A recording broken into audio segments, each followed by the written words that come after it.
Hello friends, మజ్జిగ కవ్వం లేకుండా మజ్జిగ ప్రిపేర్ చేయడం ఎలాగా.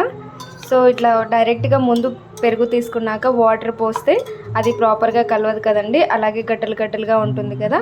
సో దానికి చిట్కా ఏంటంటే, ముందు వాటర్ పోయక ముందే ఇలా గ్లాస్లోకి తీసుకున్న తర్వాత దీన్ని ఇలా గట్టిగా కలపాలి. చూసారా, ఇలా మెత్తగా అయ్యింది. స్పూన్తోనే కలిపాను. ఇప్పుడు దీంట్లో కొంచెం లైట్గా సాల్ట్ యాడ్ చేశాను.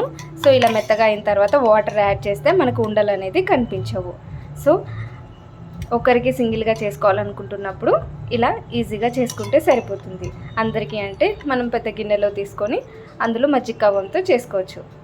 ఇలా ఈజీగా చేసుకోవచ్చు అని చిన్న చిట్కా అండి. ఇందులో ఇప్పుడు వాటర్ కలుపుకుంటున్నాను. చూసారా, ఎక్కడే కానీ ఉండలు కనిపించట్లేదు. మొత్తం ఇలా కలిపేసుకోండి. సో ఇది చిట్కా. నాకు ఇందులో కొత్తిమీర వేసుకోవడం ఇష్టం అండి. నేను కొత్తిమీర వేసుకుంటున్నాను. మీకు కావాలంటే మీరు కూడా ట్రై చేయండి. Thank you.